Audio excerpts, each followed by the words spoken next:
गुरुनौमि सागरे नाम विस्मृतम् ईशाञ्चरण सान्निध्या जीवा मुक्ता भवन्ति सागरे वंशविख्यातं ज्ञानदानपरायणम् विनायकं गुरुं वन्दे भवबन्धविमुक्तये श्रीरङ्गनाथं गुरुराजवर्यं मुमुक्षूणां ज्ञानदानैकलक्ष्यम् रावति क्षेत्र निवासिनं नमामि वेदान्तविदां वरिष्ठं पुण्डरीकावचरिष्ठज्ञानदेव महारुद्र महाराज की जय, गोपाल कृष्ण भगवान की जय, ज्ञानेश्वर महाराज की जय, पंढरीनाथ भगवान की जय, जगद्गुरु तुकाराम महाराज की जय। विष्णुवीन जप व्यर्थताचे ज्ञान, विष्णुवीन जप व्यर्थताचे ज्ञान, रामकृष्णी मन नाही जाते, रामकृष्णी मन नाही जाते, उपजोनी करंटा नेने अद्वैत वाटा, उपजोनी करंटा नेने अद्वैत वाटा, रामकृष्णी पैठा कैसेनी होय, रामकृष्णी पैठा कैसेनी होय, द्वैताचे धारणे गुरुविन ज्ञान, द्वैताचे धारणे गुरुविन ज्ञान, दया कैचे कीर्तन घडेल नामे, दया कैचे कीर्तन घडेल नामे, हरिमुखे म्हणा हरिमुखे म्हणा, हरिमुखे म्हणा हरिमुखे म्हणा, पुण्याची गणना कोण करी, पुण्याची गणना कोण करी, ज्ञानदेव म्हणे सगुण हे ध्यान, ज्ञानदेव म्हणे सगुण हे ध्यान, नाम पाठ मौन प्रपंचाचे, नाम पाठ मौन प्रपंचाचे, हरिमुखे म्हणा हरिमुखे म्हणा, हरिमुखे म्हणा हरिमुखे म्हणा, पुण्याची गणना कोण करी, पुण्याची गणना कोण करी। प्रस्तुत प्राप्त प्रसंगी सेवेसाठी निवडलेला अभंग दर एकादशीला होणाऱ्या प्रवचनातील आणि ज्ञानेश्वर महाराजांच्या हरिपाठ ग्रंथातील 9व्या क्रमांकाचा आपला अभंग चालू आहे आणि अभंगाचं शेवटचं चरण राहिले आहे। या अभंगाचं हरिपाठातल्या 9व्या क्रमांकाच्या आणि 3रं चरण होत आले आणि शेवटचं 4थं चरण राहिले या अभंगाचं। बरं, ज्ञानेश्वर महाराज म्हणतात, द्वैताची झाडणी गुरु शिवाय ज्ञानाशिवाय होत नाही। हो काय गुरु विन ज्ञान, ते झालं ते पुढे राहील। द्वैताची झाडणी गुरु विन ज्ञान नाही, ते पुढे राहिले बाबा। द्वैताची झाडणी ना, मग कशामुळे झाली हे द्वैत कशामुळे निर्माण झालं असं कोणी काही प्रश्न उपस्थित करते। द्वैत निर्माण करणारा अज्ञान आहे, यातलं वर्म असं आहे। आपल्याला द्वैत निर्माण जे केलंय, द्वैताचं बंधन जे पडलंय ते केवळ अज्ञानानं पडलंय। मग अज्ञानाचा नाश करणारं जगात काय आहे? त्याशिवाय ते अज्ञान जात, कारण काय तम आणि प्रकाश दोघांचा परस्पर विरोध आहे। तम म्हणलं की प्रकाश नाही आणि प्रकाश म्हणलं की तम नाम अंधार नाही। अंधार आणि प्रकाश हे परस्पर विरोधी सापेक्ष आहेत। तसं ज्ञान आणि अज्ञान सापेक्ष। जोपर्यंत अंतःकरणात कोणत्याही प्राण्याच्या म्हणजे माणसाच्या अज्ञान आहे तर त्यावेळेला त्याच्याकडे ज्ञान, मग अज्ञानानं अज्ञान आणि अज्ञानानं वाढविलेलं हे बंड द्वैत, द्वैत नाम हे प्रपंच, हे प्रपंच वाढविलायच कोणी? आपल्या अज्ञानासाठी नसता धावला किरीटी ना। ज्ञानेश्वर महाराज म्हणले 15व्या अध्यायामध्ये, हे अर्जुना संसारूपी वर्ष ऊर्ध्व मूलम अधर्षाकमस्पत्तम प्रौरव्यम छंदांशेच पर्णानि यस्तम वेदसवेद। हे जे वाढला नाही प्रपंच अर्जुना, खाली शेंडे आणि वरी मुळा अशा प्रकारचा जो वृक्ष संसार वृक्ष, हे कशानं वाढला तर आपल्या अज्ञानासाठी नसता थावला किरीटी, म्हणजे आपल्या अज्ञानामुळे नसलेला मोठा झाला। बरं काय, मग आता ते अज्ञानामुळे जर वाढलं असेल हे प्रपंच, द्वैत वाढले की प्रपंच संसार बंधन वाढलं ना। हे सगळं वाढविणारं बंध दाखवणारं अज्ञान आहे। अज्ञान नाम अविद्या, त्या नाव वेगळे वेगळे जरी माया, अविद्या, अज्ञान हे सगळे नाव एकाच वस्तूचे खरे तर फक्त माया जरा थोडा एक श्रेष्ठ आणि अविद्या म्हणजे की निकृष्ट, त्याच्याहून ती निकृष्ट, इतकंच फरक आहे. कळलं का? हे सगळे जे आहेत ना हे सगळे मायेचेच स्वरूप आहेत. अशा प्रकारे म्हणून हे अज्ञान आणि हे अज्ञानानं बंड वाढविलं द्वैताचं. द्वैताचं बंड त्यानं वाढविलं आणि द्वैताचं खरं तर एकोहम, दुसरं कोणीच नाही आहे. पण तिथं सुरुवात झाली एकोहम बहुविशाम प्रजायचं. इथं सुरुवात त्या ब्रह्मापाशी झाली की मी पुष्कळ रूपानं व्हावं किंवा नटावं असंही त्याला वाटलं. तिथंच ती माया, तिलाच माया म्हणतात, तीच कोणी एक माया. असं मायेने हे मोठं बंड वाढविलं आणि अशा प्रकारे आणि मग म्हणून अज्ञान असं बंड मोठं झालं आणि मोठं होऊन यानं द्वैत वाढविलं. द्वैत वाढविल्यामुळं हे संसार जन्म मरण रूपी वाढलं. जवळ जवळ दुजे घडे वा वा तो तो संसार भय जोडे जोडे आपल्यानी तोंडे बोलती वेद. खरे हे वेदानं सांगितलंय. नाथराव बोलले नाही की हे कोण बोलला? वेद बोलला. आणि माऊली बोलले का? मग माऊली नाही, हे वेद बोललाय म्हणजे. हो, म्हणून तुकाराम महाराज म्हणले तुझे खंडे तरी उरला तो अवघा हरी, आपणा बाहेरी नरगे ठाव की तुले जाणावया जाणा, कोण तरी मने मना पारडीच्या पुन्हा जाण तेनेची साध, आधी देहच काय खरा देह संबंधी पसारा, बुजगावणे चोरा रक्षण से भासो, तुका करी जागा, तुका करी जागा, नको वासपू अवघा, विनाकारण तसं करू नको येड्याने. आहेशी तो अंगा अंगी डोळे उघडी, आहेशी तू अंगाय, अंगाय महाराज ब्रह्मस्वरूप आहे पण डोळे अंगी उघड. हे डोळे नाही कातड्याचे राखणे मामा, मधले डोळे काढा जरा, मधले कुठले अजून तर काय निघायला वाण दिसा ना कवा नाही. हे मधले डोळे निघाला, मधले डोळे निघाले की अंगाय असतो. अंगाय म्हणजे ब्रह्मरूप आहे. म्हणजे हे दुजं संपलं की उरलं तर काय एक अद्वैत. अद्वैत उरत, अद्वैत माझ्याशिवाय कोणीच नाही जगामध्ये. मी म्हणजे मी म्हणजे ब्रह्म आणि माझ्याशिवाय दुसरं काहीच नाही. अशा प्रकारची स्थिती होते. पण ही कशानं होते? ज्ञानानं. म्हणजे द्वैताला घालविणारं, अज्ञानाला घालविणारं ज्ञान आहे. अज्ञानाचं कार्य द्वैत आहे. अज्ञान गेलं की द्वैत, म्हणजे अशी झाडणी आहे. ही झाडणी होती द्वैताची ज्ञाना. पण ते ज्ञान कुठे मिळतं? गुरुविन नाही. म्हणजे गुरुविन ज्ञान, द्वैताची झाडणी करणारं ज्ञान गुरुशिवाय नाही. आणि म्हणून ते ज्ञान गुरुकडे मिळतं. ते गुरु ज्ञान आपण त्याचा विचार केलेला आहे. पण तुम्हाला लावून न्यायलो, फक्त पदर लावून न्यायलो. आणि मग असा जर माणूस असेल, द्वैताची झाडणीच केली नसेल तर त्या आकईचे कीर्तन घडेल नाही. त्याला कीर्तन घडेल का? कोणाचं कीर्तन? कीर्तन बरं, कीर्तन. कीर्तन म्हणजे काय? तर कीर्तन म्हणजे कीर्ती वर्णन करणं असं पडतं. नाही, कीर्तनाचे प्रकार वेगळे असतील हो. पण कीर्तन सामान्य शब्द त्याचा जर आणि अर्थ करायचा ठरला सामान्यत्वानं, कीर्तन म्हणजे कीर्ती वर्णन. कळलं? पण कीर्तन कोणाचं? नामीच. काय इथं नामी आहे. त्या कैचे कीर्तन घडेल नामी. नाम आणि नामी, नाम आणि नामी. राम म्हणलं तर राम बर काय, नुसता राम ही शब्द आहे.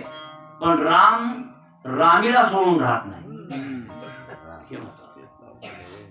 लक्षात आलं की नाही? नाम नामीला सोडून कधी राहत नाही. म्हणून नामीचं कीर्तन घडलं पाहिजे ना. नामी कोण? शुद्ध ब्रह्म, व्यापक तत्व आहे ना, ते नामी आहे. आणि त्या नामीचं चिंतन घडलं पाहिजे, स्मरण घडलं पाहिजे असं. आणि अशा प्रकारे घडलं तुम्हाला कीर्तन तरच तुम्ही भाग्यवान आहे. नाही जर त्याचं चिंतन घडलं, तुम्हाला कीर्तन नाही घडलं, तर मग तुमच्या जन्माला काय अर्थ राहिला? नामीलाच महत्व द्या. नाम नामी अभे समजून नाम घ्या. मग ते नाम फायदा देतं, फल देतं. तुम्ही नाम घेता, नाम तो सब कुछ लिए हो, नाम तो सब कुछ लिए. ठाकुर और चोर काही घेतात, ठाकूर घेतात, और चोर बी घेतात. चोरही नाव घेते तर ठकविणारे नाव घेते तर ठकविणारे कळले ना का नाही कळले? कोण ठकविणारे तुम्हाला बरं कळायले तो आता कळायले नाही पहिलं कळलं पहिलं कळलं काय नायक म्हणून ते इसरा नायक ते अपभ्रंश नाईक नाईक म्हणतो ना आपण अपभ्रंश आहे अपभ्रंश आहे नायक नायक म्हणजे मालक असा असे इथं काय ठग घेतात ठाकूर घेतात चोर हे सगळे नाव घेतात पण जिस नाम से ध्रुव प्रहलाद तरे वो नाम कुछ और. ध्रुव प्रहलाद तरले ज्या नामानं ते नाव काहीतरी वेगळे. काय वेगळे? राम आपण म्हणतो आणि त्यांचं काय होतं रामच असेल हो पण राम रामीला धरून होता त्यांचा राम रामीला धरून होता नाम नामीला धरून होतं ना आपलं नामीला धरून नाम नाही आहे म्हणून त्या नामेचं कीर्तन आपल्याला घडत का त्याचं कारण आहे की गुरुशिवाय ज्ञान तुम्ही मिळविलं नाही गुरुकडून ज्ञान न मिळविल्यामुळं तुम्ही अज्ञानामध्ये नाम घेतलं असेल तर काय फायदा आहे त्याचा असं म्हणायचे कोणला. आता अशा प्रकारचं नामसंकीर्तन ज्ञानोबराय म्हणतात. मी सुद्धा काय सगुणाचं ध्यान करतो. ज्ञानदेव म्हणे सगुण हे ध्यान हो नामपाठ त्याचा नामपाठ पुढे मौन प्रपंचाचे तुटून अर्थ आहे त्याचा लक्षात आलं की नाही. ज्ञानदेव म्हणे सगुण हे ध्यान इथं तुकडा काढला आणि नामपाठ मौन प्रपंचाचे एक तुकडा झाला पण तसं नव्हे अर्थात ज्ञानदेव म्हणे सगुण हे ध्यान नामपाठ आणि मौन प्रपंचाचे त्यांना कशाचं मौन आहे हा हे महत्वाचे हो हे महत्वाचे हो. आता हे आपण सगुण ध्यानाचा विचार करू. भगवान परमात्म्याचं सगुण स्वरूपाचं ध्यान ज्ञानेश्वर महाराज म्हणले मी करतोय आणि त्याचाच नामपाठ सुद्धा करतोय. नामपाठ बरं नामाचं पठन करणे त्याचा म्हणतात नामपाठ पण सगुण हे ध्यान. आता देवाचे रूप किती 3 तुम्हाला नेहमी सांगतो. कोणते कोणते? सगुण साकार सगुण निराकार निर्गुण निराकार. आपल्याला किती मान्य आहे पार करायला? हा बरं. अद्वैतवाल्याला कोणतं मान्य आहे? तुला माहिती आणि कोणतं मान्य आहे रे? हाव अरे शुद्ध अद्वैती आहे 2 अद्वैती आहेत द्वैती आहे ऐक आली द्वैती अद्वैती किती झाले 2 द्वैताद्वैती 3 शुद्ध अद्वैती आणि केवळ अद्वैती हे 5 जण आहेत पहिलेपासून. हे आजच आहेत काय पहिलेपासून आहेत हे 5 जण पहिलेपासून आहेत.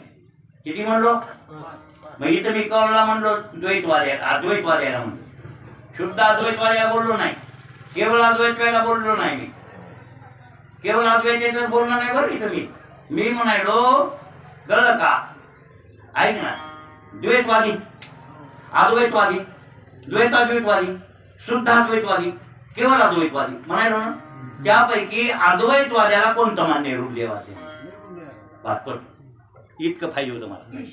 हा आता आहे ना ते अरे कलकत्त्याकडे काही संप्रदाय आता बी निर्गुण निराकार मानतात ते लक्षात आलं की नाही निर्गुण निराकार मानतात ते. आता सगुण निराकार हे मानणारे कोण? सगुण निराकार ते निर्गुण मानित नाही सगुण साकारही मानित नाही सगुण निराकार मानतात. सगुण निराकार म्हणजे गुण आहेत तर काय पण आकार त्याला नाही असे मानणारे सांप्रदायिक आता कोण नाही. हे आर्याधिक आहेत नाही हे आर्य समाजित ना हे आर्य समाजित आहेत बघा. देवाचा आकार म्हणजे मूर्ती मानित पण देव आहे का नाही आहे म्हणतात आहे त्या आपल्या गुणानुसार भगवान परमात्मा स्वतः स्वयं काम करतो मानतात पण त्यांचा त्रयत्वाद आहे खरं त्यांचा अद्वैतवाद नाही द्वैतवाद नाही द्वैताद्वैत नाही केवळाद्वैत नाही शुद्धाद्वैत नाही. मग वाद कोणता आहे त्यांचा? त्रयत्वाद. कोणता वाद? त्रयत्वाद. सांगतो तुम्हाला पुरुष प्रकृती आणि जीव. किती मानले पदार्थ त्यांनी? 3 मानले. आर्य समाज आहेत ना, आर्य समाज आता कुठे असतील ना, त्यांनी 3 मानले. त्याच्याबरोबर वाद झाले आमचे रात्र रात्र म्हणायला. त्यांच्याबरोबर आमची रात्र रात्र वाजवली, सकाळात फटफट उजळली, असा वाद व्हायचा. मेन ते एकटं बसले काही भरा तर असं ते असं माणूस बोलण्यात तडकडी बाजे. आणि मला मी लहान, आता ते थकलं आहे, 90 वर्ष झाले, 85 झाले बा त्या माणसाला. आता आहे ते थकले, सुधारण नाही तेवढा त्याला, तर तरी फिरतोय बाबा, तरी चांगलं धरतो गोष्टी. आणि मग ते पाहुण्याचं नातं असल्यामुळं मी त्याच्या मावस भावाचा चुलत भाऊ, त्याच्या मावस भावाचा चुलत भाऊ. आता मग ते मी बी मावस भाऊ झालो की आता गडबडला. मग ते आलं की मग आवडला ते आले समाजी, मग रात्र रात्र भांडल. मग त्याला मला आरोप करून बोलायचं, मी त्याला दादा म्हणायचं, वडील आहे. आता माझ्या त्याच्या वयात चांगला 25 वर्षाचा त्याच्या लेकराचा पण. मग ते पण ते बोलण्यात मग भीट हिवीत नाहीत ना, वाद म्हणल्यावर भीट नसते. ते वादामध्ये मला ते बोलायचं, चांगलं वास काढायचं. कोण एक वर आमचे चुलते म्हणले, हे ते काय भांडण लागले होतं का, समोर एक मोठ्यानं घात व्हायचं काय अन्नाला, असं काही वाटलं म्हणजे आळी ती चुलते म्हणले बोलले नाही चुलत्यानं, काय झालं, काय नाही झालं ते म्हणले. मी म्हणलं ते समाजाचं बोलणं तुम्हाला माहिती, ते आमचं काही परमार्थातला वाद चाललेला आहे, त्याच्यानं ते बोलायला येतं. नाही मला वाटलं भांडण करायला का काय करू, नाही नाही भांडण करायला हे परमार्थातला वाद आहे, तुम्ही झोपा. रात्र वाद त्याच्यावर त्यांच्या ते मूर्तीपूजनला मानित आणि आम्ही मूर्तीपूजक आहोत. मग ते म्हणते तुम्ही मूर्ती भंजक नाही पण पूजकही नाहीत, आम्ही मूर्ती पूजक आहोत. त्याच्याबद्दल ती वाद. मग त्यांचा त्रय तो आला. आता थोडासा फरक कोणता, ते म्हणतात पुरुष अनादीच आहे. पुरुष कसा आहे? अनादी. प्रकृती अनादीच आहे आणि जीव बी अनादीत म्हणतात. आता काय करतात, जीव अनादी नाही दादा, जीव साधी सांगताय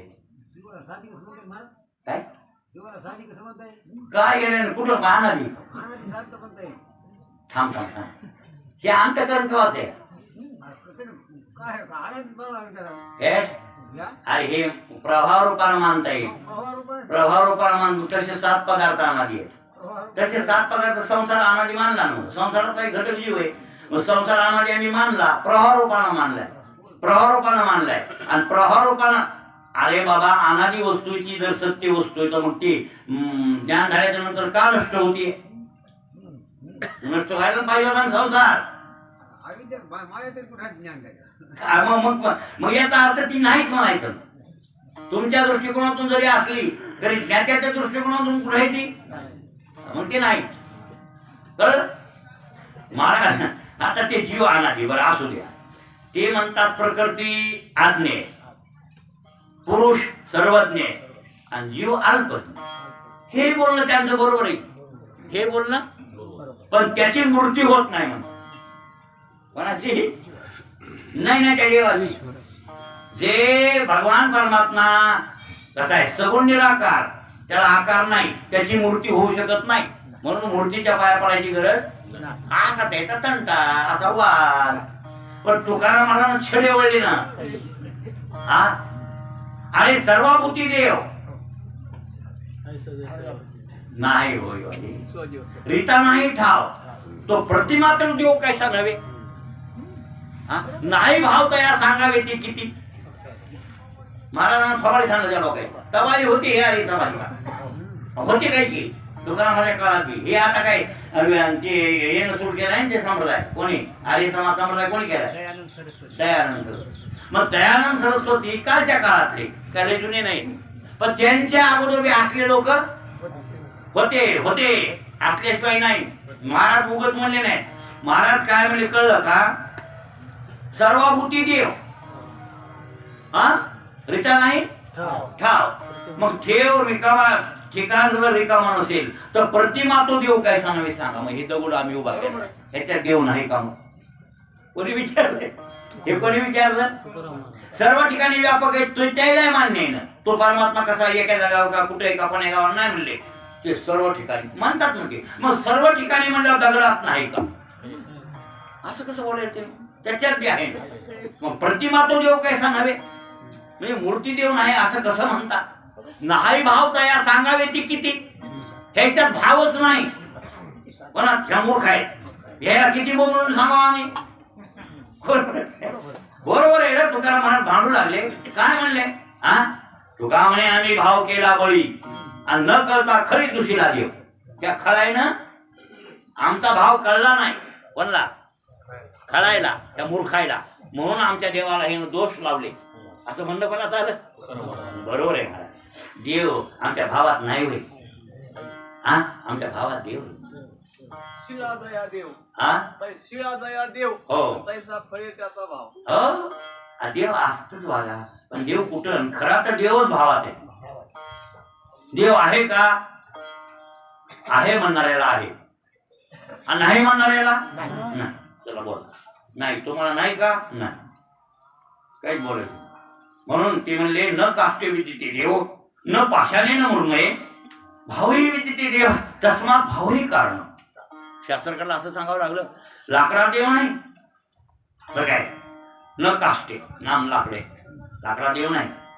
न काष्टे विदिते देव न पाशाने, दगडा देव नाही. न मृण्मये, मन्यात नाही बरं काय, मातीत नाही. मृण बरं काय नाही. मग देव कुठं आहे? भावही विद्यते देव, तस्मात त्याच्यासाठी भावही कारण. देवाच्या प्राप्तीला काय कारणीभूत आहे? भाव कारणीभूत आहे. भाव महत्वाचा आहे. म्हणून तुका म्हणे आम्ही भाव केला बळी आणि न कळता खरी दुसरीला देव. म्हणून आमच्या पांडुरंगाला किंवा मूर्तीला ते मान्य करीत. म्हणजे त्याही काळात मूर्तीचे द्वेष करणारे लोक हे सिद्ध झालं त्या अभंगावरून. बरं, तुकोबाऱ्यांच्या अभंग आहे का? त्या पुढे निघल का? आपल्या पाठाचा टाकावा दौर वाचतो का म्हणतो ते काय कुठं हात असेल? एक महाराज भावात देव आहे, म्हणून देवा कारणे भावतात ना. द्यावे नलगे फारसे वित्त झाले एक चित्त तरी भौत एवढ्यासाठी नका करू वाता. म्हणून हे आर्य समाजातील हे अशा प्रकारचा देव मानतात. पण आमचं तसं नव्हे. निर्गुण निराकार आहे, सगुण निराकार आहे. आणि परमात्मा सगुण साकार बी झालाय आमच्यासाठी. आला नावा रूपा तुका म्हणे झाला सोपा, किंवा आण्याला रूपा बळे करुणी खरे हरिदास. हरिदासांनी हट्ट केला आणि हट्ट करून त्याला आम्ही रूपाला नावाला आणलं, नावा रूपाला. आणि तुका म्हणे झाला सोपा झाला आमच्यासाठी. असा हा सगुण साकार परमात्मा ज्ञानोबरायांचं ध्येय. सगुण साकार परमात्मा ज्ञानोबरायचं ध्येय, मला ध्येय. ध्यान कसं करते ज्ञानोबा? हो, माऊली कोण कोण आहे? ध्याते. ध्यान, ध्याता, ध्यान, ध्येय. लक्षात आलं? मग ध्येयानुसार ध्यान आणि प्रतीक ध्यान असे ध्यानामध्ये काही फरक आहे. ज्ञेयम ब्रह्म, ध्येयम ब्रह्म असे काही प्रकार आहे. ज्ञेयम ब्रह्म म्हणजे बुद्धीतून जाणायचं ते ज्ञेय ब्रह्म. लक्षात आलं? आणि मनातून चित्तातून ज्याचं ध्यान करायचं ते ध्येय ब्रह्म. त्याच्यामध्ये ध्यान, प्रतीक ध्यान, मुख्य ध्यान असं काही ध्यान. आता प्रतीक ध्यान म्हणजे कसं? उदाहरणार्थ विष्णूचं ध्यान मुख्य करणं विष्णूचं ध्यान झालं. पण विष्णूचं शालिग्राम शिळेत ध्यान करणं हे प्रतीक ध्यान. लक्षात आलं? शालिग्राम शिळा असती दगड आणि त्या गोटा. सकाळी पूजेला वैष्णवांच्या असतो काही काही घरी वैष्णव त्याची पूजा करतात. द्वादश चात्रा आणि फसवायला जर का तुम्हाला पंढरपुराचे लोक गोटा देऊन दे, घेऊ नका गोटी. काय त्याच्या ह्याच्या पूजाला त्याच्यावर 12 चिन्ह असते, चक्र. किती? 12 चक्र असतात त्या गोट्यावर. ते गंडकी नदी सापडतात गोटी. इथं नाही सापडत ते गंडकी. कोणती गंडकी? नेपाळमध्ये. नेपाळमधून उगम पावली या आणि बिहारच्या त्या पलीकड्याकडनं गेली या. ती गंडकी, ते गंडकीत काळे याचे आणि ते गुळगुळीत आणि त्याच्यावर ते चिन्ह असतात 12. द्वादश चिन्हांकित असतो शालिग्राम. आणि अशी शालिग्रामाची पूजा. शालिग्राम कसा आहे? जंगमबिन स्थावरली आहे. त्याला पुन्हा प्राणप्रतिष्ठा वगैरे करण्याची गरज नाही. आता जसं एखादा दुसरा कोणता मूर्ती स्थापन करायची म्हणजे प्राणप्रतिष्ठा करावी लागते की नाही? बरं ती प्राण प्रतिष्ठा केली तर पुन्हा मूर्तीला हलवा येतं का? तिथंच पूजा करावी लागते. जिथं तुम्ही प्राण प्रतिष्ठा केली या गावात ज्या मंदिरात तिथंच तुम्ही तिला उलसं इकडे तिकडे हलवून ठेवायचं नाही. ते मूर्तीच्या बाबतीत आहे. पण शालिग्रामाच्या बाबतीत ते नाही सांगितलं. शालिग्रामाची प्राण प्रतिष्ठा करायची गरज नाही. भगवान परमात्मा विष्णू शालिग्रामात आहेच एक. आणि पुन्हा त्याला उचलून समळीत ठेवलं आणि दुसऱ्या गावाला पिशवीत नेलं तरी चालतं. असं शालिग्राम आहे. म्हणून शालिग्राम विष्णुमूर्ती संत हो का भलते. मग ईश्वराचं प्रतीक ध्यान आहे ते. शालिग्राम म्हणजे विष्णूचं प्रतीक ध्यान. जसं महादेवाचं प्रतीक ध्यान लिंग, दगडाची पिंड असते तर काय त्याच्या पिंडीमध्ये ती येवणी खाल्ली समजून आपण अशी ती गोल खाल्ली साळुंका म्हणजे येवणी, पार्वतीची येवणी. आणि मग टुंबुळ आहे, ते टुंबुळ आहे ना ते लिंग. साळुंका लिंग, आपण साळुंका म्हणतो ना त्याला. हा पण ते नाही, खरं तर ती पार्वतीची येवणी आहे. आणि त्याच्यात ते मला टुंबुळ आहे. ते नरवडीचं काढलं निघाल ते लावलं का? मी म्हणलं होतं काय करायची गरज नाही. काय काय म्हणून आले म्हणे किंवा ते काळा दुसरं स्थापित करणार ते सहज झालं असेल. ते काही मुद्दामपणे काही केलं नाही, ते असं झालं. त्याच्यामध्ये ते युक्तच होतं काही पहिलंच. पांडुरंगापा म्हणले ना मला, ते काय होतं म्हणले पहिलं आम्ही स्थापन ते ना पांडुरंगापा माहिती रामेश्वरला ते स्थापित करताना म्हणजे ती पिंड त्याच्यात ते असं हे जे लिंग आहे ना ते असं खोगदा करून त्या कलाकारानं घातलं होतं त्या मूर्ती करणाऱ्यानं. बरं काय, तर त्याला अखंडच केला असं तरी जमत होतं. एका दगडात लिंगाची साळुंका, पण त्याच्यात त्यानं काय केलं कोरलं आणि मला ते पक्क बसविलं. आता कोणाच्या तरी ते हातला हल्लं. मग काय एवढा दोष मानायचा? लोकांना हल्ल्याला पूजा करावं का नका? हा एकल काल्यावर पूजा करायची जमत नव्हती, जमत नाही पूजा करायला जमत नाही. म्हणजे याचा अर्थ ते विभक्त केला तर जमत. त्याच्यातच ते असल्यावर किंवा त्याच्यात ठेवल्या पाहिजे पहिले काय नाही, त्याच्यात सिमेंट टाकून मी म्हणलं कोणतं तरी भारी सिमेंट टाकून त्याला फक्त फिटक्या पगद्यात बरोबर बसवा. त्याला वेगळा विधी पुन्हा आता मग ते काळा खोडा दुसरं टाका लिंग हे मग कुठाने वाढले. त्याचं उत्थापन करणं, त्याला विसर्जन नेऊन करणं गंगेत, पुन्हा दुसरी पिंड आणणं, पुन्हा स्थापित करणं, पुन्हा प्राण प्रतिष्ठा. म्हणजे वाढलं नाही मग ते कुठाना. मग एवढा नाही कुठाना करायची गरज म्हणलं काय भंगलंय का? भंगलेल्या मूर्तीची पूजा मान्य नाही, हे भंगलं नाही ना. ते पहिलं फक्त थोडं त्याच्यात टाकलं असेल ते. आता महादेवाचं लिंग आहे हे महादेवाचं प्रतीक आहे, ते प्रतीक ध्यान आहे. त्या पिंडीमध्ये आपण कोणाचं ध्यान करतो? महादेवाचं. साक्षात महादेव भगवान शंकर असं आपण ध्यान करतो. पण एकंदरीत हे ध्यान लक्षात आलं. मग ध्यानासाठी देवाचं स्वरूप पाहिजे. देवाला काय पाहिजे? ते स्वरूप असलं पाहिजे ना. कोणत्या तरी स्वरूपाला अनुसरून ध्यान करावं लागेल की. ध्यान करायचं तर बिना स्वरूपाचं नाही करता येणार तुम्हाला. अशा प्रकारचं ध्यान. मग ते ध्यान ज्ञानेश्वर महाराज म्हणले मी सगुणाचं करतोय. कशात करतोय? माझी जीवेची आवडी पंढरपुरा पांडुरंगी मनोरंगले गोविंदाचे गुणवे दिले. जागृती स्वप्न सुसुप्ती नाटवे तर काय पाहता रूप आनंद साठवे. बापरूपादेवर सगुण निर्गुण आणि रूप विटेवरी दाविली. सगुण निर्गुण तेच आहे. निर्गुण तरी तो आणि सगुण तरी तो असं माऊलीचं म्हणणं आहे. मग तुझे आनवाही नगा देवराया बहु आवडशी जीवा पासून या कानडिया विठोबा कानडिया बहु आवडशी जीवा बाप रखमादेवर विठ्ठलू राया आणि बहु आवडशी जीवा हो असंही पण. आणि असं माऊलीनं सततच पांडुरंगाचं ध्यान केलेलं. बरं पांडुरंग परमात्म्याचं म्हणून ज्ञानदेव म्हणे सगुण हे ध्यान आणि त्याचंच नामपाठ. मी त्याचा हरिपाठ म्हणतोय. नामपाठ आणि हरिपाठ एकच. बरं नामपाठ म्हणजे हरिपाठ. हरिपाठ म्हणजे आपण इथं हरिपाठ म्हणतो ज्ञानोबरायांच्या ग्रंथाला या. पण नाथांनी नामपाठ म्हणून काय अभंग केले नाथांच्या गाथ्यामध्ये. असे एकेश्वरने जवळजवळ 101 अभंग असतील, 100-200. त्याचं नाव ठेवले नामपाठ. आणि त्याच्यात नामपाठच शब्द येणार त्या अभंगात. त्याचं नावच नामपाठ म्हणजे हरिपाठच की. नाथांचा स्पेशल हरिपाठ आहे कोणता? हरीच्या दासा. पण ते हरिपाठच आहे. पण दुसरा नामपाठ आहे. नामपाठ म्हणजे हरिपाठ. हरीचं स्मरण करणे त्याचं नाव हरिपाठ. आणि नामाचं स्मरण करणे म्हणजे नामपाठ. काय अर्थ आहे? काय एकच आहे. हो एकच आहे. असा नामपाठ इथं नामपाठ म्हणतात ज्ञानोबराय. ज्ञानदेव म्हणे सगुण. आणि सगुणाचं ध्यान बरं काय ज्ञानेश्वर महाराज करतात. आता ज्ञेयम ब्रह्म आहे. ज्ञेयम ते ज्ञानानं जाणे. त्याच्यासाठी ज्ञाता, हा लक्षात आलं की नाही, ज्ञान आणि ज्ञेय अशा 3 गोष्टी आल्या. लक्षात आलं की नाही. पण खरा तर ज्ञाताच ज्ञेय होता. खरा विचार जर केला शास्त्रातून तर ज्ञाताच ज्ञेय होता. परंतु ज्ञाता ज्ञेय न राहता ज्ञात्यानं काय केलं, कर्माचं अवलंबन केलं. आणि कर्माचं अवलंबन केल्यामुळं मी करताय, हे कर्म करणारा कोण आहे, मी आहे. असा मी कर्म करणारा असल्यामुळं आता कर्म करता क्रिया ती त्रिपुटी वाढली. त्रिपुटी वाढली म्हणून जीव जसेला ते खाली आलं. हो, वरल्या पोस्टवर होतं, तुम्ही आम्ही त्या पोस्टवर होतो असं म्हणायचं. हे जीव, हे सगळे आपण जीव आहेत ना. आपण कोण्या पोस्टवरले, ज्ञाता ज्ञेय पोस्टवरले. तर पण ते कर्म करता क्रिया या त्रिपुटीत खाली आलो.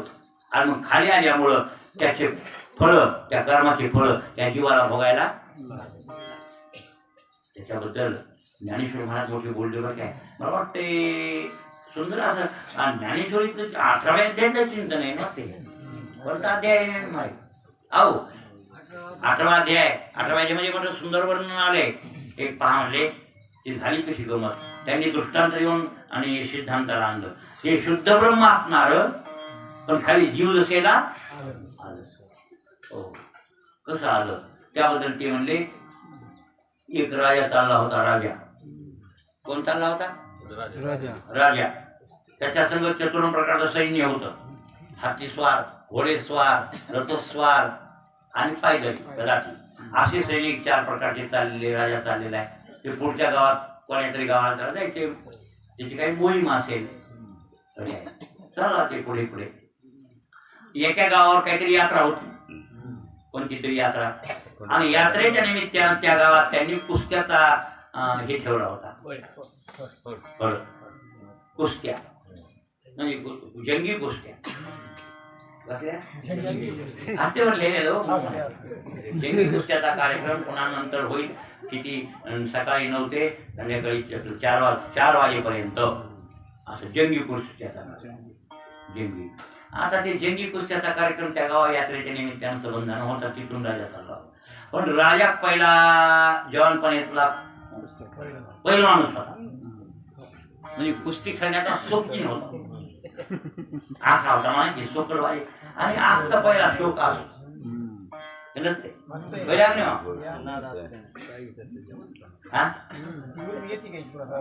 येते नाही, येते नाही. पण काय मला जमत नाही, मी घोड्यावर उठलो. काय महाराज काय म्हणा, उतार वयात त्यावेळेला सुटलं कोणती गोष्ट तर ते पुन्हा त्याच्या आधी त्या यमुनोत्रीला, यमुना मायातली पहिल्या भरी कर, ह्या भरीच नाही. पहिल्या भरी यमुना मायला गेलो तिथे त्या गर्दीच नव्हती काय एवढी, थोडी माणसं. मग मी म्हणलं बाबा यमुना मायला चढायला 6 किलोमीटर चढायचे. हे काही सर्व माहिती नाही आपल्याला, बोलली लोक येतं. मग काय करा, घोडं करा. आणि घोडं करायला मी तर पहिला बसलेला म्हणलं घोड्यावर. म्हणा पहिली घोडी दाबली की मी भाऊ घोडे उतरू उतरू ठोकी ठोकी घोडच होते. हे बघा वरातीला तर घोड्याशिवाय काय होतं. पहिल्या काळात त्या वराती घोड्याशिवाय निघत नाही. पहिल्या काळात थाट म्हणले असं का नाही. ते आता का नाही, हे बघा गळे ह्या नवरदेवाला काय मासवा नाही कुठू काढण्यात दुसरं काहीच नाही. आणि अशी उभं टाकायची टीव्ही भूषण वाटायला बा फोटो वाटायला काय वाटायला. आणि त्या फोटो मध्ये नाही 25-25 आणि 30-30 हजाराचे हाते लावायला लोक फुकटच पैसे बघायचे. हा 50-50 हजार फुकट हे बघायचे. आणि काय म्हणजे अल्बम, काय ते अल्बम पण कुत्र बघ ना काय इतके पैसे करून. त्याच्यापेक्षा तोळावर सोनं घेतलं त्या नवरीला आगाव तर ते कामाला आहे तुमचे. हे डोक्याला अक्कलच नाही जावं. आपल्या जुन्या काळात असा नवरदेवाचा अशी काय अशी रताळ थाटवला समाजात नाव ठेवते मोबाईल फोटोवाला लावला नाही. हो म्हणायलेत ना आता ते म्हणजे ते भूषण झाले. भूषण नाही भूषण झाले. पण खरं भूषण केव्हा होतं? महाराज घोड्यावर ओढले त्याला एकूण टिकून बांधलेला भाला त्याच्यावर झिरमाळेवरी त्याला झिरमाळ्या म्हणजे चौरे म्हणायचे. चौरे जसे राजावर चौरे ढाईत होते का तसा हे राजा स्वतः लग्नातला कोण. हा अहो संडासला गेलं तर ते होतं. सकाळ संडासला नऊ तुम्हाला काय मला माहिती सकाळ संडासला नवरदेव काढला परण्यामध्ये संडासला झालाय कुठं घोड्या बसून. त्याला दोन्ही कोण दोन ते टिकर धरायचे झेलमाळ्यावाले ते वाघ पुन्हा बँडवाले माग लाडू करायच्या तर टोपले घेऊन बकल काय माणसं होतं हे. आणि त्या नगाला जायचं पुन्हा हागायला. त्या नगाला पुन्हा जायचं तिथं सांडा आणि तिथं लाडू करायच्या काय बाबा काय माणसं असा होता नाही खात पहिला. हा आता मला वाटलं मी पहिला घोड्यावर आमच्या घोडी होती घोडी घोडी तर बसला हा आणि इथून म्हणून घोड्या बसून जातो ह्याला यमुना माहिती त्या घोड्यावर इकडे ते आलं ते घोडे असते तर मी आणलं पैसे किती घेतो ते मला 1000 रुपये असं काही मिळालं 900 रुपये घे मला आण ते मला बसो बस म्हणलं बसलो. महाराज काय गाड्याला गावली नाही काय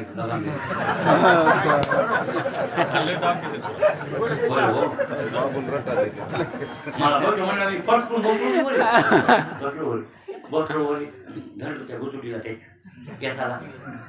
आता ती पुरी वडायला वड्याला लोक छापा करता असते त्या गडबड हो ते घोडं जरा तितकं सरच चालला गेलं याला माग जातो बोलते त्याला वाटलं ह्याला पटकून नेऊन आणाय दुसरी खेप करायला ते जे इथं सगळं घोड म्हणून माग आलं आणि एक ठ्याकायचे ना त्या घोडण्याला ठ्याकाला ते उडवलं. इकडं दरा इकडं पहाड मी आम्हाला घोड म्हणलं की कड्यात जाते म्हणजे खड्यात मला नेते गाता बरं मायापाशी काय आकडायला ब्रेक बी नाही ना किती घोड हसत असू द्या लगाम तर पाहिजे की नाही हो लगाम नाही काहीच नाही. मला ते मी म्हटलं ठेव उभा केलं त्याला आधी उतरला म्हणून पटकून उठव क्या होगा क्या कुछ हो गया नाही तसं मला लगच म्हणलं त्याला वाटलं काय हमदर रे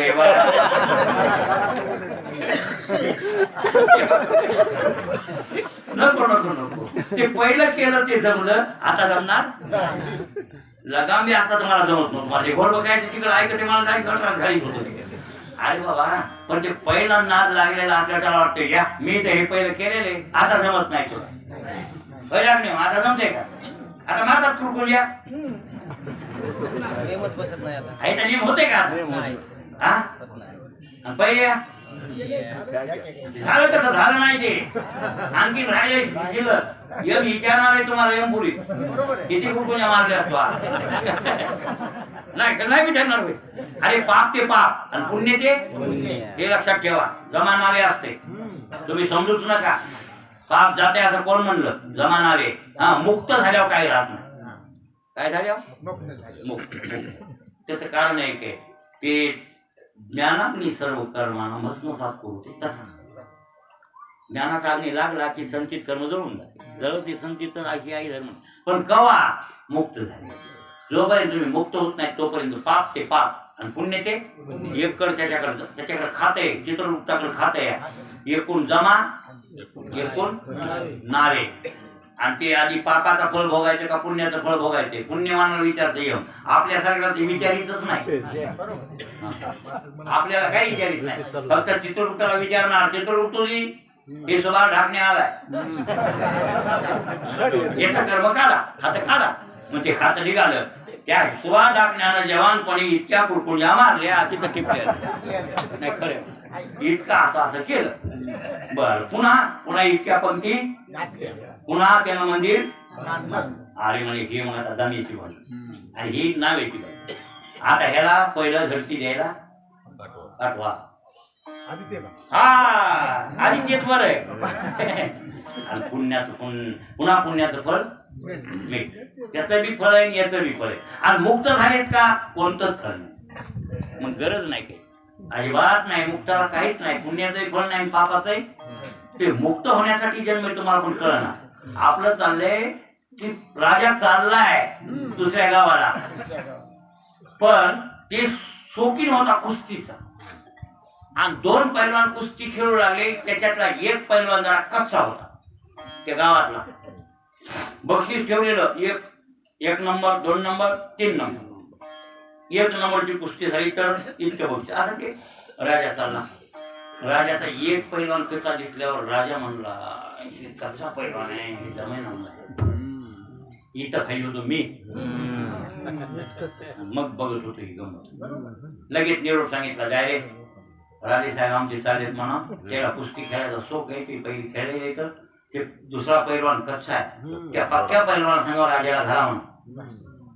लगेच निरोप केला की लगेच लोक म्हणले राजे साहेब चालेल ते कुस्ती खेळायचं म्हणाले, खेळू द्या. ते दुसरा पैलवान जे होता कच्चा ते म्हणून मागं देतो. ते मागं सुरू करत ते पक्का पैलवान म्हणून येऊ द्या खेळ आहे त्याला येऊ द्या. त्यानं ठोकले हाऊ. आला राजा उतरला खाली. ज्ञानेश्वर महाराज म्हणतात बरं काय रागी प्रतिमा गोसावी सर्व जरा रसू सांडणी पायाचा होय. ज्ञानेश्वरीचा दृष्टांत हे. खाली उतरला कुस्तीकर आला धरली कुस्ती. कोणाचं का पैलवान. हाबू खेळणे ठोकली त्याने ठोकली धरली जंगल पकडले. आता शेवटी कसंही केलं तर पहिला असले तुम्ही पक्के तरी आज ते नाद तुमचा सुटलेला आहे. आज तुम्हाला ते जमणार नाही. बर कुस्तीत राजा आला काय खेळात आणि प्रधान आला काय भीड असती का तिथं. आणि तिथं म्हणता येत नाही मी राजा मला कसं पाळलं असतो म्हणता येते नाही. त्या पक्क्या पैलवानाने ह्याला पाळलं कोणला राजाला. आणि पाळलं त्याची पाठ लोळविली छाताळा बसलं चांगलं ते हुमण्या देऊन घोड सुद्धा बनला. ते मला करता कवा काळे हो लय कायदा करते की मग आपला राजा. चांगला घोड केला. कोण राजा होता पण घोडसून घेतलं मला सामान्य माणसाचं. कशामुळं नाद. तसं आपलं झालंय हा ज्ञेय स्वरूप आधी ज्ञातृत्वात आला आणि ज्ञातृत्वात येऊन पुन्हा कर्म करण्यात आला. मी कर्म करतोय असा म्हणला आणि आपण मी कर्म करतोय म्हणल्यामुळं त्या कर्माचं फल भोगतावी कर्माचं फल भोगावं लागलं आणि विनाकारण पाप पुणे सोसावे लागले. अशा कटकटीत कळलं असं हे ज्ञेय ब्रह्म आहे आणि ते ज्ञाताच पुन्हा खाली येतो असं. पण इथं तसं नाही आहे. अरे बाबा असं जे निर्गुण निराकार आहे त्याचं ज्ञानाच्या द्वारे नेतृत्वानं काय आणि त्याचं एक ज्ञेय जाणून घेणं ज्ञेयपणानं तर ते तुम्हाला ज्ञानाच्या द्वारेच घडतं. इतर साधने घडत नाही. आणि ध्यान म्हणल्यावर तुम्हाला मनातून चित्तातून त्याचं ध्यान करता येतं. ते सगुण साकार परमात्मा पाहिजे आणि मी सगुण साकार परमात्म्याचं ध्यान करतोय असं माऊली म्हणू लागले. ज्ञानदेव म्हणे सगुण हे ध्यान आणि नाम पाठ त्याचा मी नाम म्हणजे ध्यान करतोय पांडुरंगाचं ध्यान करून त्याचं नामही घेतोय. म्हणून तर माऊली म्हणले ना ज्ञानदेवी घेतले दान बाबा बाळ छंदो हृदय धरोनिया ध्यान बाबा बाळ छंदो समाधी बैसला निर्वाण बाबा बाळ छंदो कथा कीर्तन करीत बाबा बाळ छंदो बाबा बाळ छंदो. बाळ छंदात माऊली म्हणतात मी त्याचं ध्यान करीत बसलोय आणि मुखानं कीर्तन माझ्यात चालू आहे. कीर्तन म्हणजे नामपाठ. ज्ञानदेव म्हणे सगुण हे ध्यान आणि नामपाठ करतो मी त्याचा असा हा परमात्मा. आणि मग अशा परमात्म्याचं नामपाठ केल्यामुळं किंवा करीत असल्यामुळं मला प्रपंचाचं मौन झालेलं. काय झालंय तोंडानं नामपाठच घेईल मी प्रपंचाविषयी बोलणार. मला वाटते औषध बी चालू आहे आणि आवपत बी चालू आहे आपली. आपल्या गप्पा गोष्टी कुंकळल्या जास्त का मौन धरले आपण इकडं. तुकाराम मला तर म्हणले आम्ही मौन आहे बरं काय. आता उपाशी कोणी नका होतो प्रपंचाविषयी आहे ना वर्ण. आता माझ्याजवळ कोणी प्रपंचाच्या गोष्टी काढायच्या महाराज. तुमची बायको बरी आहे, तुमच्या लेकराचे लग्न कुठे झाले आलेले विचारतात कसं काय लेकर काय मग आम्ही सांगत लागता तुमच्या मनातच ते असते दुसरं काय. आणि तुम्हाला ते नाही काय का करमतच नाही त्याच्याशिवाय तुम्ही रमत नाहीत ना. कळलं का. अहो कोणा शेतकरी आला त्याला वाटते बरं काय मला म्हणा कुठे बरं आहे का कापूस बरे ते खुश झालं ते काय म्हणलं की कापूस यंदा हे झाले असं झालं तरी त्या म्हणून आमचा बराच आहे मला वावर जरा उचल असं टेकले असं सुरू झालं. त्याला रमिण्यासाठी थोडं त्या काय त्याच्याशिवाय आवडत नाही ना. मग मला म्हणते तुमचा कथा आहे मला कापूसच तुमचा कथा आहे म्हणजे काय बोलू त्या मी तुला माहित नाही होय मला कापूसच नाही. हो बरोबर मला म्हणलं ते बरोबर आहे बरोबर नाही. मला वाटलं की तुम्ही जात येत असता मला काय मरायला इथं आहे तर ते तुम्हाला महाराज त्यांना त्याच्याशिवाय दुसरं नाही येत. दुसरं येतेच काय. ज्या विषयातला माणूस त्या विषयातून तसा असला तर त्याला बरं वाटतं. दुसरं काढणार बी नाही ती बाब संसारी कारण ऊस भराय ऊसावाला याव बघ कोणी या ऊसावाला आणि दुसरा ऊस तुमचा भराय किती किती काढे. दुसरं म्हणलं एक जण माझ्याकडे झाले दुसरं म्हणलं आपण काय मोजणे काय कमाले तेव्हा कांदे मोजले आणि काय लोक मोठं मोजीत नाही का हे ज्ञान बसवतात मोठे किती म्हणजे ज्याचा विषय ते असतं बघा. आता नाना तुम्ही मोठं माहित असाल नाही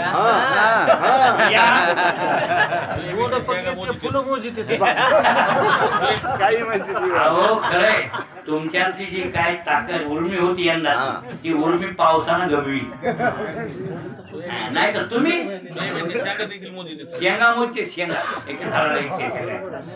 हे लोकांचा विषय असतो त्यांचा विषयच प्रपंच आहे ना. माऊली म्हणले आमचा विषय प्रपंच नाही. प्रपंच ओसरो चित्त तुझे पायी मूळ. आमचा विषय नारायण झाला असल्यामुळं मौन प्रपंच आमचं मौन प्रपंच विषय आहे. आम्हाला बिलकुल प्रपंच मौन नाम गप्ती. याचा अर्थ तुम्ही म्हणता तोंडाने गप्ती बसते पण मनाने गप्ती बसावं हे म्हणतात. कारण का एक म्हातार सगळं सोडलं होतं त्यानं घाबरे ऐकत नसेल काय केलं आणि शहाणपणा त्याच्यात असेल जरा काय काय माणसं का नाही एक तर गाबडे ऐकत नाही आणि ह्याला कळत नाही ते मूर्ख ते महागारी बोलते तो हे सांगितल्याशिवाय पोरायला राग येते असं वाटतंय की नाही म्हणला मला वाटतं मान ठेवणाऱ्या पोरायला तरी सांगाव किंवा बिनमान ठेवणाऱ्या पोरायला काय सांगाव. पण ते नाही ना ज्याच्यात मूर्खपणा आहे ते राहतच नाही त्याला मूर्खाला. ती काहीतरी बडबड करते ते ऐकत नाही. पण काय काय बापा अशा असतात शहाणे तर सांगायला आपण हे ऐकत त्यापेक्षा हेच म्हणणं म्हणायचंच नाही आणि ह्याच्या नादी नादी लागत नाही. खरंय यात्रा जात नाही नादी लागत नाही ढोरं सोडित नाही काहीच म्हणत नाही आईची जेवण करते गुणानं बसते तरी पण मनातली उकळी जात काय करावं. मला सगळं कळलंय पण आता आमच्या पोराला चलत नाही कोणापासून कुईकून कुठल्याशिवाय. मी म्हणलं होतं त्याला कापूस लावू नका यंदा ऊसच लावा पण ऐकत नाही पोरं. एरवी बाह्य विषय तरी नाही हा तरी मानसी होईल जरी काही हा तरी साध्यान तुझी हा पाही संसारू असे. नातराव मार्मिक होय आमच्या नातराव लय हुशार आहे हो. हा बघा ढाक नाही ते राम काय त्याच्यावर हुशार आहे. ते राम काय बघा महात्मा बोले हे महात्मा त्याला धडपण आलं एवढ्या महात्म्या पुढे मी वय काय सांगू आपले वाटाय हे महात्मा आहे. बरोबर आहे बरोबर येत नाही त्याच्या ओव्या तुम्ही ऐकल्या का? माहिती आहे का ते गाव म्हणले वर्मशील ओवी देते दादा तर त्याची देखत ओचकत येते. या गडीले असं ना आयुष्यात आताची ओवी ह्याची मार नाही काही नाही.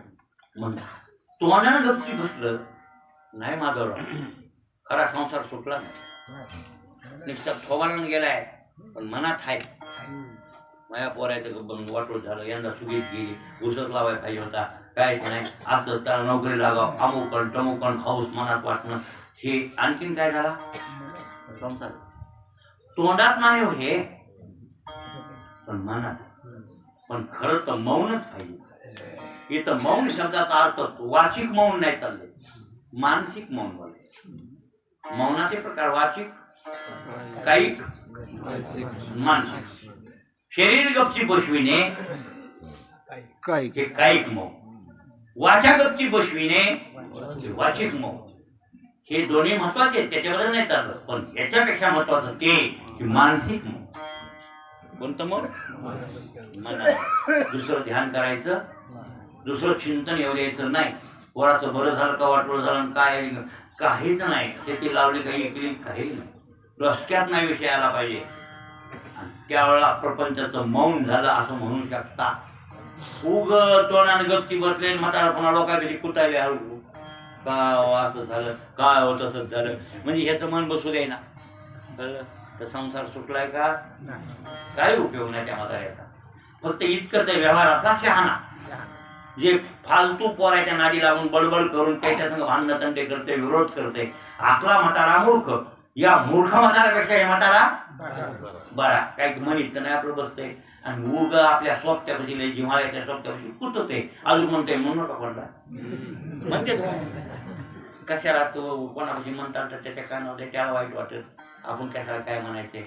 पण आपल्याला देखवत नाही ना, देखवत नाही म्हणजे मौन झालं नाही प्रपंच झालं. खरं प्रपंचाचं मौन वाईट होता त्या तुमचं झालंय का मौन? विषयाचं नारायण व्हायला पाहिजे. विषय तो त्याचा झाला हा. नाही. ना आवडे जण जण माता पिता. हा हे व्हायला पाहिजे, हे व्हायला पाहिजे. विषय काय बनला पाहिजे? नारायण बसला पाहिजे. आणि असं, हा? ते मौन. म्हणून ज्ञानेश्वर महाराजांच्या डोक्यात एकच विषय, तो म्हणजे परमात्मा, परब्रह्म. त्याशिवाय काहीच नाही. आता बोलण्याची नाही, आता बोलण्याची नाही, देवाविण काही. देवाविण काही तर आता बोलण्याची, बोलायचंच नाही देवाशिवाय. आणि नाहीच बोलले महाराज, माझ्या सत्यवादाचे तप वाचा केले आणि त्या फळाचे महाद्वीप पातळी एवढे ज्ञान पुण्य पोषिले असा. हे ज्ञानेश्वरी मुखावाट आली, मुखावाटे अमृत वचने, अमृत वचने त्यांच्या मुखावाट, त्याच्यामुळेच आली महाराज. वाचा शुद्ध आहे, मन शुद्ध आहे, शरीर शुद्ध आहे. त्रिविध प्रकारचं मौन आहे ज्ञानवाल्यांचं. शरीरानं मौन आहे, वाचनही मौन आहे आणि मनानंही. म्हणून इथं म्हणले काय सगुण हे ध्यान. मी सगुण स्वरूपाचं परमात्म्याचं ध्यान करतोय आणि त्याचा नामपाठ करतोय आणि प्रपंचाविषयी मौन धरतोय. केशव नाव सांगायला सेपरेट बघा या मी सांग पाठात म्हणल्यावर एक पाठच विनाकारण केशव घडवा. तुम्ही म्हणताल विनाकारण आमच्या वाटाला आला नाही केशव. आमच्या वाटत केशव नाव आलं का आमच्या अभंगात? मग आमच्या वाटेवर आले आम्ही बोलू. आमच्या अभंगात आणखीन तुकाराम महाराज केशव नाव आलं का यंदा? मग केशव वाट सोडून बोलता येणार नाही मला. म्हणायचं केशव नाव सांगायला 3 प्रकार आहेत. केशव नाव सांगायला किती प्रकारानं? 3 प्रकार. 3 प्रकारामध्ये नाव आहे केशव. ते असं वर्णन केले आणि भाष्यकारानं शंकराचार्यांनी व्यवस्थित केशव नावाचा अर्थ लावलाय. महाभारतामध्ये केशव नावाचा अर्थ आलाय आणि त्याचे 3 प्रकार केशव नावाचे. आणि सहस्रनाम भाषामध्ये व्यवस्थित त्या केशव नावाचा अर्थ आहे. हो, काही अर्थ आहेत ते लाक्षणिक आणि काही अर्थ आहेत ते शब्दी. शब्दी होती असे 2 प्रकारचे अर्थ येतात आणि 3 प्रकारे त्या केशव नावात. आता ते जर तुमचं हे रामायणाची उभी काय सुटी काय म्हणायचं काय? प्रयोग उपाधीने व्यावृत्ती तो कोण? प्रयोग उपाधीने व्यावृत्ती तो कोण? बरोबर आहे. आणि झेदाझेद लक्षणे श्रीरामपूर्ण ओळखावा. आता ते म्हणायला त्याने विचारले प्रयोग उपाधीने कोण आहे? आणि पोपटानं उत्तर दिलंय तोच परमात्मा तो राम जगाला जे लक्षणीने ओळखावा ते सांगायचं म्हणजे चिंतनात्मक विषय झेड लक्षणा अजड लक्षणा जगा झेड लक्षणा आणि सर्वसामान्य लोकांना ते लक्षणा सांगायचं म्हणजे कळतच नाही झोपी गेल्याशिवाय ते झोपीत जाणार लोक कळणार नाही ते मग त्याला त्याच्यासाठी ते बाजूला राहतो हो आता तुम्हाला म्हणलं होतं कोण्या महाराजाला घुसणे आणताल आम्ही त्याच्यामुळं सांगतो तुम्हाला मला वाटतं कोणाला तरी विचारतात कोण्या तरी मानतात विचारून बसले सगळ्याला कोणाला मेळ लागला असंही नाही या लोकांचं जिकडे पाहे तिकडे देव जिकडे पाहे त्यांना हरणात सुद्धा देव दिसते कुत्र्यात सुद्धा देव दिसते माणसात सुद्धा देव दिसते आणि नाही का बघा ना आमचे तुळशीदासजी महाराज तुळशीदासजी चित्रकूट पर्वतावरली गोष्ट ही कुठली चित्रकूट आपलं उत्तर प्रदेशातलं चित्रकूट पर्वतावर आता चित्रकूट के घाट पर भई संतन की भीड़ तुळशीदास चंदन घिसे तिलक करे रघुबीर असे एक आलेले म्हण बरं काय म्हण म्हणजे वाक्य हे बरं काय प्रमाण आहे त्यांचं प्रमाण आहे त्यांच्या मुखातलं ते काय झालं हनुमंतरायला म्हणले होते मला राम दर्शन करून द्या तुळशीदास आणि त्या हनुमंतराला ओळखलं कसं त्यांनी हे तुम्हाला सांगतो भूतानं सांगितलं हनुमान येते बघा म्हणजे तुळशीदासजी महाराज रामायण सांगत होते रोज रोज रामायण आणि तुमच्या आपल्यासारखे ऐकायला येत त्याच्यामध्ये संडासला जात होती बाहेर दिशेला आणि तिथं जाऊन मग ते काही महात्म्याचं वागणंच करारी असतं संडासला जायचं तरी तिकडच पाणी टाकायचं तरी तिथंच हे माणसाचे काय काय वागणं आपलं काय नाही आज उपरणं तिथं तर उद्या रुमाल तिकडं त्याचा कोणाला गवसतच नाही माझ्या महाराज काय काय माणसाची वागणं की ती वस्तू तिथली त्याची तिथंच गवसणं करारी वागणं तुळशीदासजी महाराज संडास एका दिशेला राहतात त्याच दिशेला आणि त्या झाडाखाली पाणी टाकायचं तर त्याच झाडाखाली पाणी रिकामं पाणी येता येता उरलेलं पाणी संडासं लावून द्यायचं तिथं तर तिथंच लावून द्यायचं त्या झाडा होतं भूत पण ज्या झाडावर पाणी लोंडीत होते तिथं काय होतं भुताड भुताड कळलं ना तुम्हाला ते होत महाराज रोज पाणी प्यायला मिळालं कारण काय भूताला वाहत चांगलं पाणी प्यायचं परवानगी आता हे नाल्यात लघवी बसले का तुम्ही ह्याच्यात संडास केली का मग भूत पिते अंदर संडास लघवी नाही केली निर्मळ ठेवलं स्वच्छ ठेवलं हे पाणी तर ते भूत पिणार त्याला परवानगीच नाही प्यायचं नाही नदीचं वाहतं चांगलं पाणी गंगेचं चांगलं पाणी प्यायचं नाही महाराज त्याच्यानं त्याला लय अपघात व्हावा लागते प्रेत येऊनी मिळणं लय बेकार मिळते ना प्रेत व्हावं लागतंय ना विषयाची व्हावं लागते आपल्या कर्मानं व्हावं लागते ते चांगलं नाही आत्महत्या केल्याचं जरूर प्रेतच होते हो म्हणून आत्महत्या माणसाचं सुतक सुद्धा शास्त्रात सांगितलं कोणी पाळा का न पाळा आमचं काही म्हणायचं आम्ही खरं बोलतो धर्मसिंधूत असं सांगितलंय ज्यानं जीव द्यायला का फाशी घेतली रेड कोणी मेला ज्यानं हातील टाकून फुकून घेतलं अशा माणसाचा सुतक पाळायचं नाही धावा फिवा ही क्रिया नाही धर्मसिंधूत ते वर्णन आहे ते तुम्हाला दाखवितो खरं तर ते जनावर मेलं काय आणि माणूस मेला जनावरात गणती कुठेतरी फेकून द्यामुळे ते जमते पण मनुष्य असल्यामुळं किंवा जगरुडीप्रमाणे लोकांना त्रास होईल आपण फेकून देतो वास सुटेल ना आता तर जनावर सुद्धा फेकून देणार कोणी उडायला येतं कारण काय घाण येते तिथे एका जनावर इथं टाकलं तिकडं वास लोकांना येतो माझ्या वेगळ्या खालाकडे ते अवघड होते थोडस म्हणून असं नाही तर त्याचं सुतक सांगितलं का तर ते प्रेत येऊनीला गेलं ना कुठे गेला ते प्रेत येऊनीला मग आता असं प्रेत कुठेतरी असतं बरं काय आणि ते तुळशी आणि त्याला कुठलंही पाणी पिता येत नाही आता इथं पंगत आहे एवढी मोठी इथं अन्न काही कमी आहे का येऊन खाऊ की ताटाव नाही पवित्र अन्न खाता येत नाही नाही नाही म्हणूनच भूताला चिपट टाकायचं काळं करून टाकावं लागतं ते खरे त्याला पांढरं ठेवल्यावर खाता येत नाही शुद्ध ठेवल्यावर खाता येत नाही काळं बेंजरे केल्यावर खायची परवानगी म्हणून तुळशीदासजी महाराज भूताला ते पाणी रोज टाकलं आणि त्या झाडाला झाडावर काय होतं भूत रोज पाणी टमरेवर प्यायला मिळालं बरं का ढाक मामा हा रोज पाणी त्या भूतानं पिलं आणि एके दिवशी ते म्हणला ह्या महाराजांना लईच मला पाणी पाजलं गड्या त्याचा उपकार आहे आपल्या याचं काहीतरी काम करावंच म्हणलं. त्याला छळू नये म्हणलं. विचारानं पाणी पाजलं आपल्याला रोज. कसं छळावं याला, कसं त्रास द्यावा, हा याला आपण काहीतरी हे कर. झालं प्रगट झालं तुळशीदास महाराज.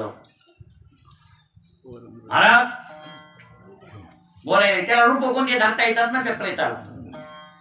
तुम्ही मला रोज पाणी टाकलं म्हणले झाडाच्या बुडावर, ते मी रोज केलं. तू कोण? मी पिशाच नाही भूत आहे.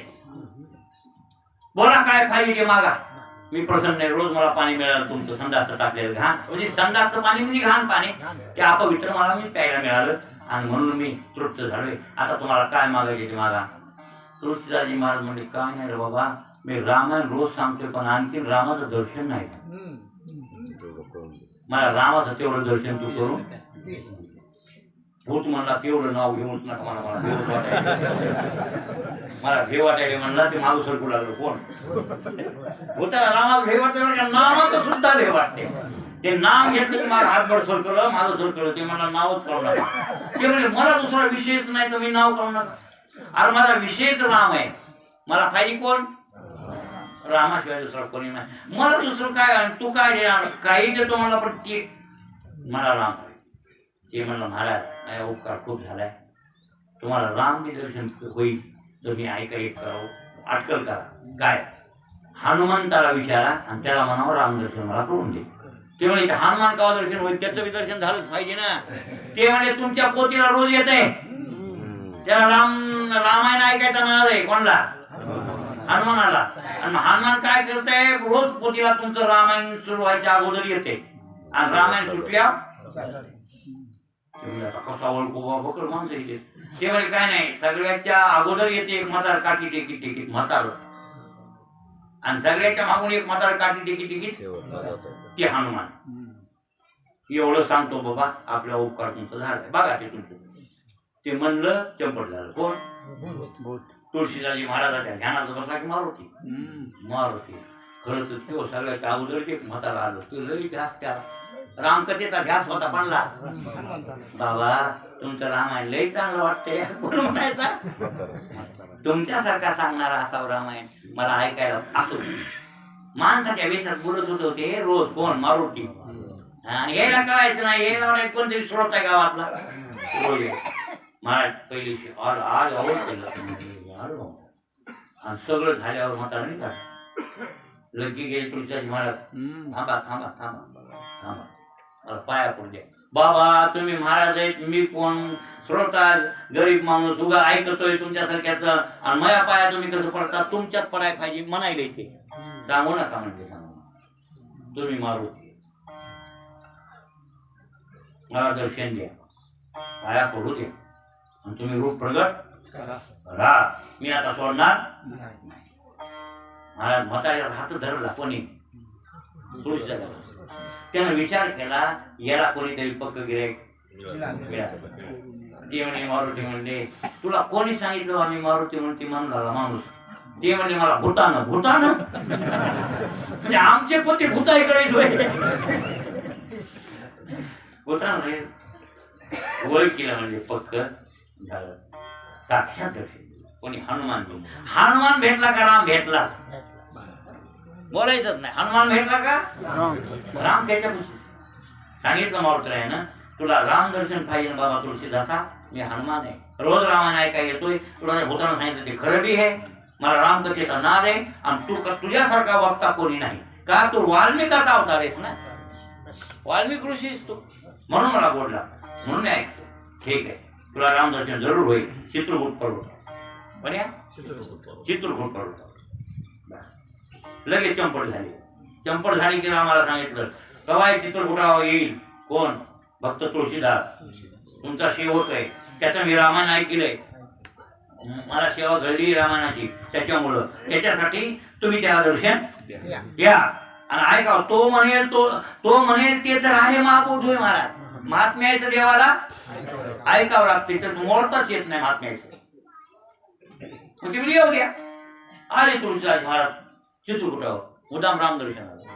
आणि हे बी राम लक्ष्मण आले, 2 घोड्यावर 2 बैल, राजकुमाराचा वेश घेऊन टपा घोडे दामटे 2 जण आले. हो सुंदर राजकुमाराचे वेश आहेत. तुळशीदासजी महाराज बसलेले पोथीवाची वळण उतरले, नमस्कार केला. बाबाजी, त्यांना म्हणायचे बाबाजी. आणि तुम्ही कुठून आले, काय आली, चौकशी लावली आहे. तुळशीदास महाराज वाटले राजाचे पोरे काही कुठले तरी, आणि पाया पडायला गेले. तेवढे इथला तिथला एवढं सांगितलं. दासी बोलले, गेले निघून की. तुळशीदासजी महाराज म्हणले, मारुती, मी इथं पर्वतावर आलतो, सगळं केलं, चित्रकूट पर्वताची वारी यात्रा केली, पण मला रामानं दर्शन दिलं नाही.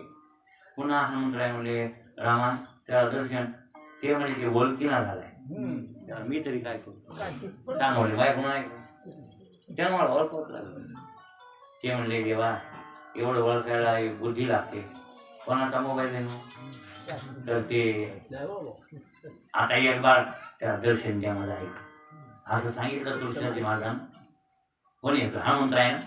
तुळशीदासजी महाराज म्हणले, जा चित्रकूटावर, आणखीन तुम्हाला नामदर्शन होईल, फक्त एकच करा, वेशांतर बदलून राम येते.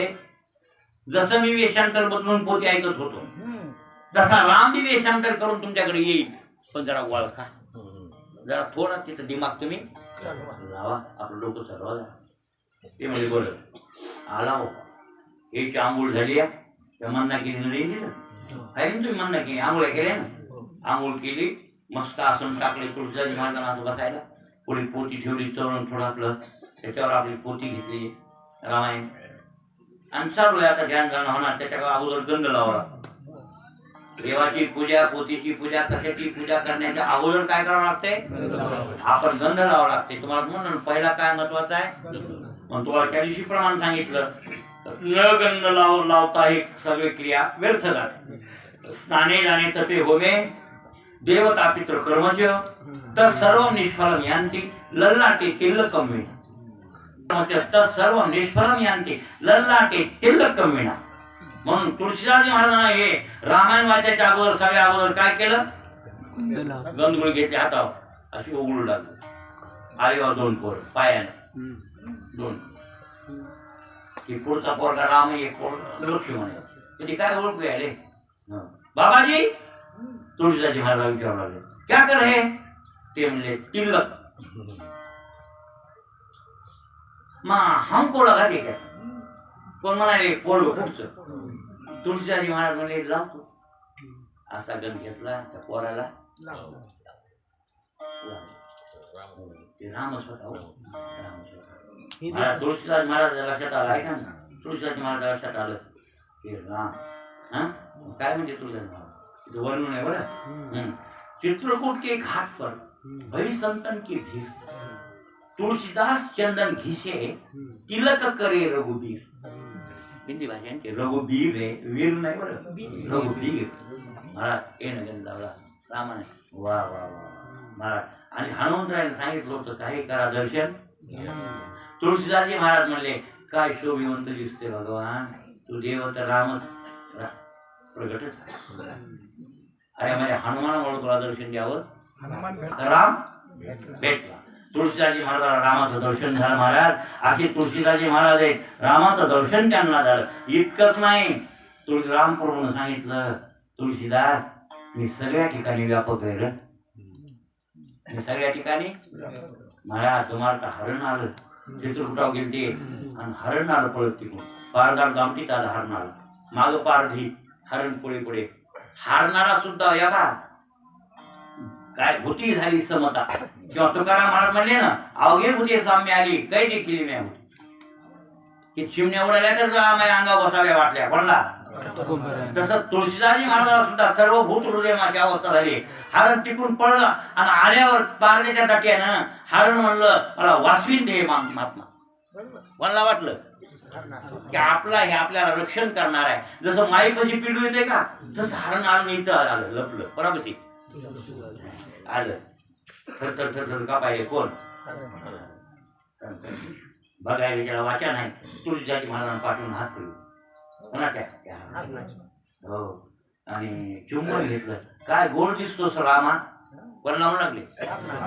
तूच हे रूप घेतलंच नाही का हरणाचं, सुंदर आकृती तुझी, तुला हे काही रूप धरता येते धरी सोंगे नेणे अवघी मला त्याचं चुंबन घेतलं पाठीवून हात फिरविला हे रामानच माझ्या रूप धरले असा अनुभव आहे कोणाचा तेवढ्यात पार मागून आता त्या हरणजोरात पार देणार कसा आहे माणूस आहे आलं आल्यावर महाराज माझी शिकार सोड तुळशीदाजी माझे म्हणजे राम आहे मी याला सोडणार याचा मी भक्त आहे हे देव आहे मी भक्त आहे माझ्या देवाला मी मारू येणार नाही पारजी म्हणला काय पागल झाला का काय माणूस पागल आड मोठा असते पागल आहे म्हणला हे हरण आहे याला म्हणते की राम आहे बरं असो माझी शिकार आहे ना ते म्हणजे मला मार जर तुला मारायचं ठरलं तर आधी मला मार नंतर माझ्या रामाला मार पण मी रामाला मारू देणार ही अवस्था तयार आहे कोणाची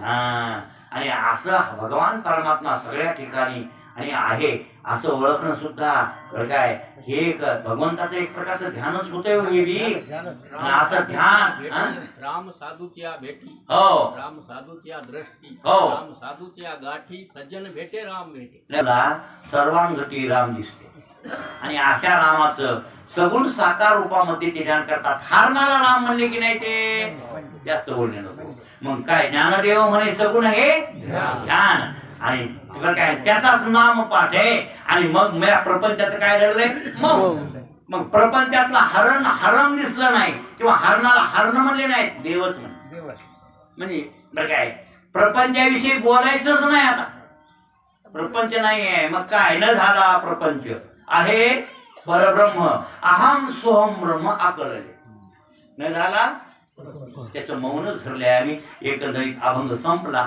असं गृहीत धरतो आणि टाइम बी झालाय बरोबर आता थोडा तुमच्या सांगण्याला लेट होते काही तरी सांगू आपण